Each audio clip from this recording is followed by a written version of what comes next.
Storms rage across the desolate North Pacific as Soviet ballistic missile submarine K-129 disappeared beneath waves reaching over 20 feet. The sub, part of the Soviet Pacific Fleet, carried nuclear-armed R-21 missiles, and its sudden loss alarmed Moscow. The exact reason for the sinking remains debated. Some reports suggest catastrophic mechanical failure, others a failed missile launch. But what is not disputed is where it came to rest, 16,500 feet beneath the surface, in one of the deepest regions on Earth. For weeks, the Soviets searched desperately. Armed ships and rescue vessels combed the ocean, hoping to find survivors, or at least confirm the wreck's location. They found neither. The Kremlin eventually declared all 98 crew members dead and ended their efforts. The ocean had claimed the vessel. Or so they believed. While the USSR withdrew, American acoustic monitoring systems, part of the secret SOSUS network, had detected unusual underwater disturbances at the time of the sub's disappearance. Using classified hydrophone data, the U.S. Navy triangulated the probable position of the wreck. Within weeks, a covert surveillance submersible took photographs that confirmed what seemed impossible. The lost Soviet submarine lay in near-pristine condition on the ocean floor. Deep inside CIA headquarters in Langley, Virginia, calculations began. If the U.S. could retrieve the submarine, it could potentially access Soviet encryption equipment, strategic documents, and nuclear warhead technology, hardware Moscow believed was unrecoverable. But the depth made the task nearly unthinkable. No known salvage technology could lift a 2,000-ton submarine from 5 miles below the sea surface. That barrier, however, did not stop CIA directive. The agency greenlit a covert recovery mission codenamed Project Azorian. Budgeted at a staggering $350 million over $1.8 billion today. The plan involved building a seemingly innocent deep-sea mining vessel under the cover story of billionaire Howard Hughes, who was known for radical ventures. The ship, later named the Hughes Glomar Explorer, would be designed explicitly to reach the wreck and lift it using a massive claw system known as the Capture Vehicle or Clementine. This was no mere intelligence mission. It was a geopolitical gamble. If discovered, it could trigger a full-blown international crisis, possibly even war. Meanwhile, in the shadows, rumors emerged that divers and engineers involved in planning had second thoughts. Some believed the ocean wasn't the only hazard, that classified knowledge might prove deadlier. And one of those men would soon disappear. As the CIA begins designing the most ambitious covert marine operation in history, one question becomes deadly. Who is monitoring them? And what do they already know? Inside briefing rooms sealed with biometric locks, CIA Director Richard Helms signed off on the most ambitious technological covert operation in agency history. The mission would not only need secrecy, it required engineering solutions that simply did not exist yet. The plan was to construct a gigantic ship capable of descending a steel claw to 5,000 meters, 16,500 feet, to grab the submarine in fragments and lift it to the surface without detection. The CIA approached one man who could provide the perfect cover. Howard Hughes, the billionaire aerospace and film magnate known for eccentricity and high-risk engineering endeavors. Hughes agreed to lend his name, allowing the CIA to publicly announce that a private company, Global Marine, was embarking on a project to mine manganese nodules from the deep sea using a revolutionary vessel. No mention of espionage. No mention of the Soviet Union. And absolutely no mention of K-129. Work began at Sun Shipbuilding and Drydock Company in Chester, Pennsylvania, and continued in secrecy at Long Beach Harbor, California. The result, completed in 1973, was the Hughes Glomar Explorer, 619 feet long, weighing over 50,000 tons. Within its hull was hidden a massive aperture, a moon pool, designed to conceal the submarine's retrieval from outside view. The engineering centerpiece was the capture vehicle, nicknamed Clementine. Built out of hardened steel with giant claws, it was designed to grip the sunken submarine and hoist it through a towering derrick mechanism inside the ship. If successful, Clementine would carry not only missile data but potentially encrypted Soviet communication devices, including the coveted codebooks. But the operation's extraordinary nature meant extraordinary risks. While Hughes' public persona distracted the press, military analysts in Moscow began analyzing unusual movement patterns of a new American vessel stationed far from normal sea lanes. Soviet intelligence reports later revealed suspicion that the mining story was commercially implausible, though no concrete proof existed. At the same time, American civilian contractors, welders, marine engineers, divers began noticing inconsistencies. One was Cliff Johnson, an underwater technician specializing in deep-sea retrieval systems. Former Navy diver, sharp and disciplined, Johnson openly questioned several security protocols. He asked why secrecy around the vessel was tighter than any commercial marine project he'd seen. Some found his curiosity harmless. Others didn't.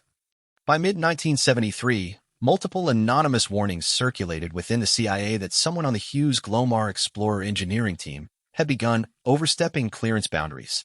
Johnson reportedly claimed, "You don't build this sort of craft for rocks at the bottom of the sea." He was right.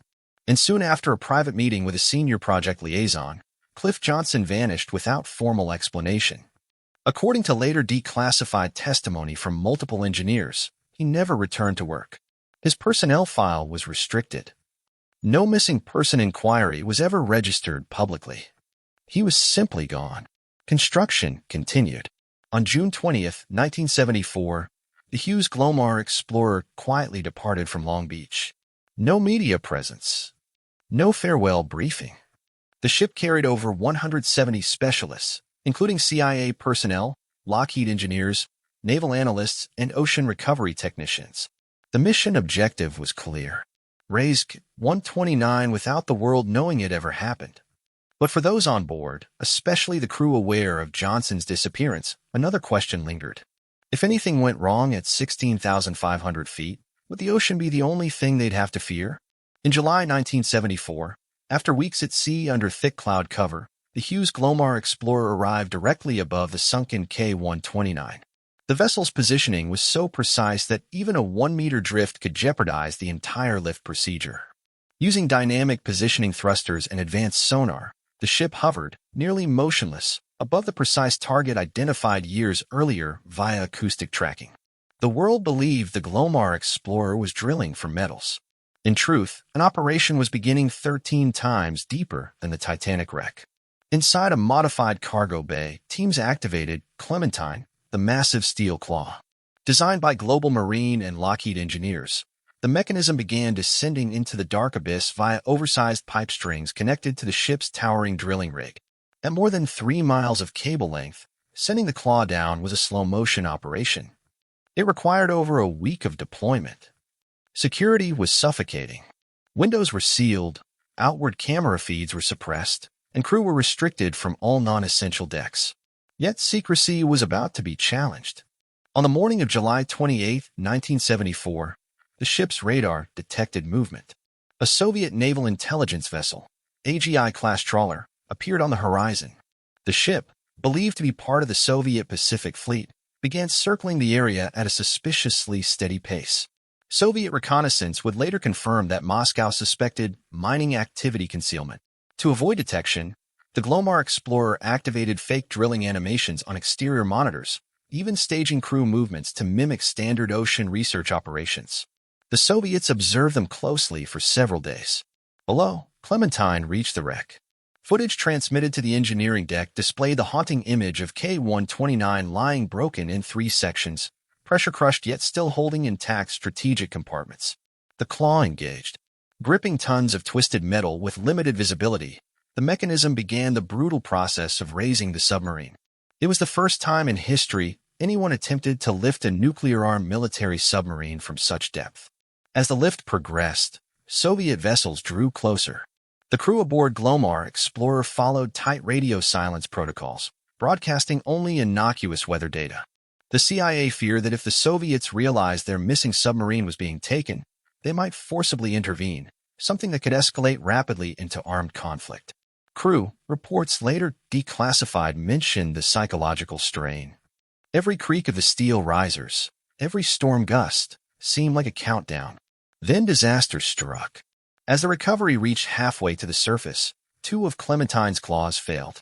A significant portion of K-129 broke loose and plunged back to the seabed.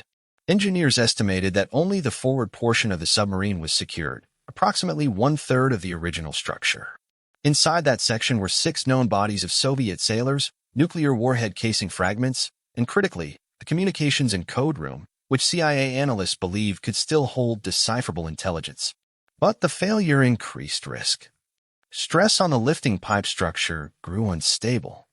The ship was still being watched by the Soviets, and someone aboard Glomar Explorer quietly reported seeing a man on a restricted deck, a face they thought belonged to Cliff Johnson, long assumed gone. What they saw next would never make it into official logs. By early August 1974, the remaining front section of K-129 was nearly inside the moon pool of the Hughes Glomar Explorer. Despite partial failure during the ascent, the CIA believed enough critical material had been successfully brought up to justify the mission. The Soviet surveillance ship remained in the area, sailing in wide arcs around a recovery zone. Under the guise of mining operations, the Glomar Explorer maintained radio-poor communication patterns while visually simulating drilling activity.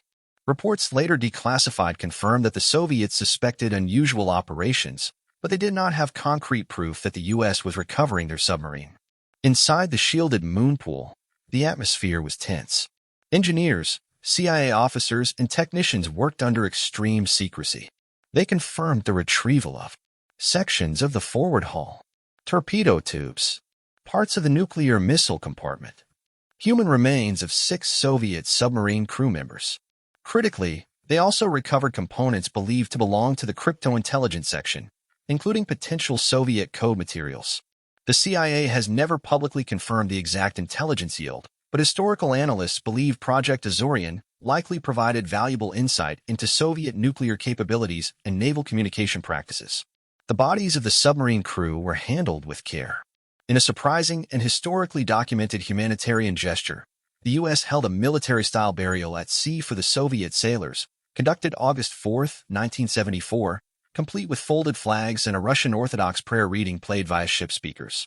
This ceremony remained secret until video footage was declassified by CIA Director Robert Gates in 1992 and later released. Meanwhile, mechanical failure of Clementine prevented recovery of the remaining submarine sections.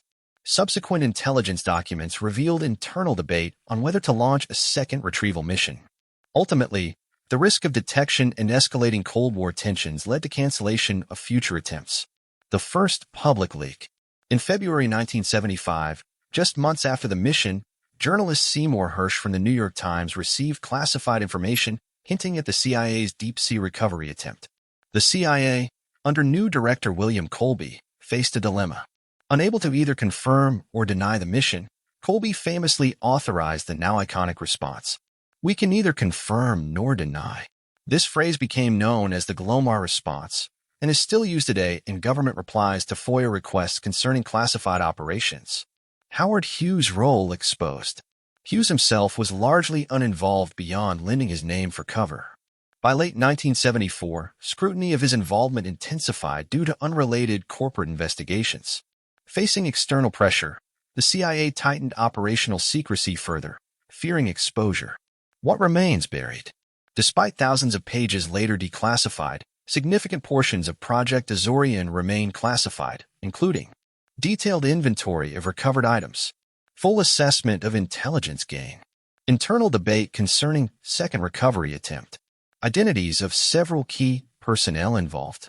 Declassified CIA Memorandum, 1975, concludes, operational success achieved within acceptable bounds. Strategic gains classified. Although CIA internal reports declared the mission strategically successful, its existence remained classified until questions began appearing in the press. The secrecy first unraveled through aviation and maritime engineering communities, where rumors circulated that the Hughes Glomar Explorer was far too advanced and costly to be merely a mineral mining vessel. In February 1975, the New York Times investigative journalist Seymour Hersh received a lead from an unnamed engineer connected to the vessel construction phase. Shortly afterward, additional leaks reached Jack Anderson, a prominent investigative reporter known for exposing government operations. Anderson hinted publicly that the U.S. had spent over $350 million attempting to recover a Soviet submarine, without yet naming K-129 or Project Azorian. On February 7, 1975, Hersh published a cautious report confirming that the CIA had initiated a major secret operation to recover foreign military intelligence from the ocean floor. The article did not specify details, but it was enough to cause alarm in Washington and Moscow. In response, the CIA initiated a briefing with selected senior White House officials. Director William Colby advised the U.S. government to neither acknowledge nor deny involvement, which resulted in the now famous Glomar response. "We can neither confirm nor deny the existence of such an operation." This phrase eventually became central to national security protocol, still used in Freedom of Information Act cases involving intelligence matters. Congressional scrutiny. During 1975 to 1976, the U.S. Senate Select Committee to study governmental operations with respect to intelligence activities, known as the Church Committee, began investigating covert CIA actions. Project Azorian was briefly mentioned in executive session, but details remained redacted, cited as a matter of ongoing national security relevance. The mission was classified again under Enhanced Seal, now formally referred to as Project Jennifer in internal legal documentation, despite the original designation being Azorian. In 1976, a retired deep-sea technician named Roger D. Chapman, not involved in the operation but a respected ocean engineer, publicly referenced the hazards of ultra-deep recovery without naming Azorian specifically. In later interviews, he implied that a major government lift project had faced catastrophic structural compromise. However, no verified historical documentation confirms any whistleblower directly exposing classified Azorian intelligence, nor any record of staff going missing over it. Those claims fall outside declassified material. Although the USSR suspected some form of underwater activity, it never formally protested the operation in any international forum. Soviet intelligence reportedly found the Glomar mining story questionable, but without proof, it was left unchallenged. As the damaged section of K-129 finally rose into the moon pool of the Hughes Glomar Explorer in August 1974, silence fell over the engineering deck. The recovery was only partially successful. Most of the submarine had been lost to the ocean depths when Clementine's claw fractured mid-lift, but what remained brought more than intelligence. Inside the recovered hull section, teams discovered fragments from the missile compartment, pieces of cryptographic equipment, and the bodies of 6 Soviet sailors. Despite the rivalry between superpowers, the U.S. team made a remarkable decision to treat the fallen men with the respect reserved for military dead. Clearance was obtained from senior leadership. On August 4, 1974, the crew held a burial at sea. The bodies were sealed within metal containers and draped with a Soviet naval flag. A recording of a Russian Orthodox prayer was played through ship speakers, and American crew members stood in formation as a bugler sounded taps. The containers were lowered quietly into the Pacific. The ceremony was conducted in complete secrecy. At the time, no notification was sent to Moscow. The intelligence extraction continued under heavy restriction. Soon after, analysts confirmed the project yielded valuable information on Soviet missile systems and communication practices, though precise details remain classified to this day. A second extraction attempt was considered but deemed too risky, both technically and politically. The ship returned to port under silence, and the CIA suppressed all records, reassigning the mission name internally from Azorian to Operation Jennifer to further obscure documentation. In February 1975, when media inquiries forced the CIA to respond, the agency issued the statement that would become legendary in legal and classified circles. "We can neither confirm nor deny the existence of any such operation." This became the origin of what is now globally known as the Glomar response, a phrase still used in response to sensitive Freedom of Information Act requests. For almost 2 decades, the mission remained hidden. Then, in 1992, CIA Director Robert Gates authorized release of the burial footage to Russian President Boris Yeltsin as a diplomatic gesture following the dissolution of the Soviet Union. Years later, portions of the footage and procedural records were released publicly. The intelligence results, however, to this day, remain undisclosed. Later declassified documents confirmed that the project retrieved only around 38 feet of submarine structure, and that the total cost exceeded $350 million, one of the most expensive covert missions in the CIA's history. Engineering researchers later acknowledged that the undertaking advanced deep ocean recovery technology by decades. Meanwhile, Soviet officials, once shown the burial footage, reportedly expressed quiet appreciation for the respect shown to the crew. The remainder of K-129 still lies scattered across the Pacific seabed, 5 miles below the surface. All efforts to recover the rest were abandoned. The ocean continues to hold its secrets. Project Azorian would be remembered not only for its daring and unprecedented engineering, nor solely for its Cold War intelligence value, but also for what happened on that quiet August day in the middle of the ocean, when adversaries, separated by ideology and nuclear deterrence, were momentarily connected through a simple act of dignity. And the CIA would later write, in one of the few publicly released lines about the project, it was one of the boldest intelligence operations ever attempted. Its outcome remains partially submerged, both in memory and in the sea.